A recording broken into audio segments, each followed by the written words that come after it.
And the last thing I'm going to do is read something that my grandmother wrote, because it actually is very similar to something that I wrote before I entered the program. So this was my mother's mother, and she was always a little crazy, and I never really liked being around her. But I found out after she died that she was a creative writer, and she took all these courses in her older age, and she wrote. So she has this book of writing and poems that I was given after she died. So I'm going to read something that she wrote, and then read something that I wrote. This is called Rock Words. Her name is Gladys Traco.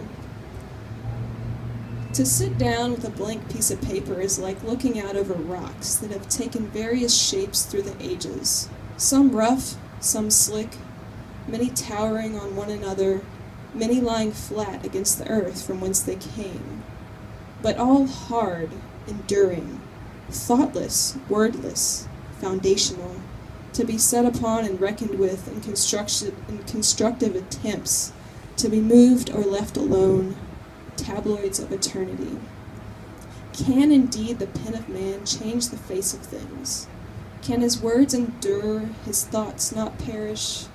Can it, like trowel and shovel, mix and set? Can it, forthwith, cause walls to rise, arches form, embellishments cling? Yes, to a point, no pun intended, but only to the point of absorption by the human brain. This cannot be pushed beyond its limits. There is no tool can do this. The closest thing is the brain of another human being, and here is where the limits are truly found. To sit down with a blank piece of paper is like forcing your will upon another.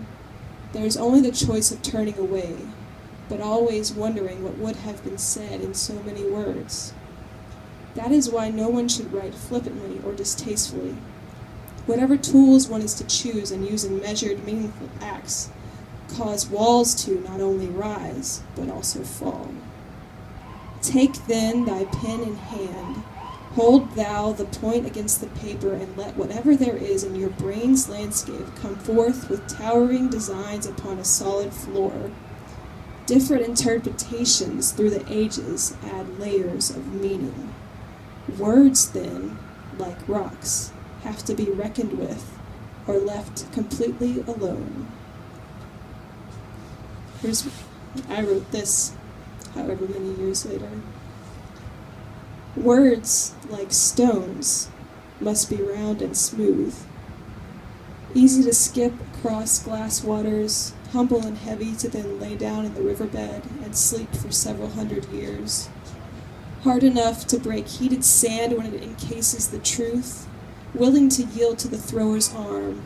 Words, like people, must be team players, and soft-spoken, like wind in the silence of a canyon, unseen as rainbows before they are born, not needing to exist, not needing to last, drawn only as smoke from a stick of wood, released only as breath from a body.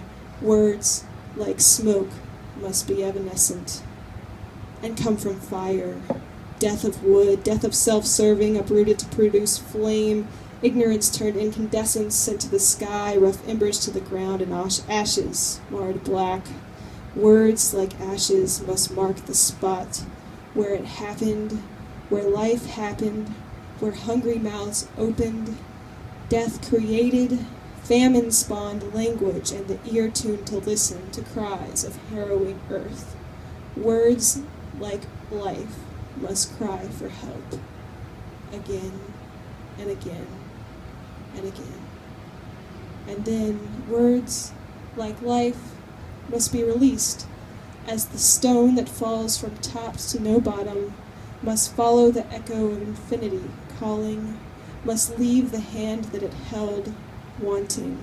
Words, like stones, must be let go.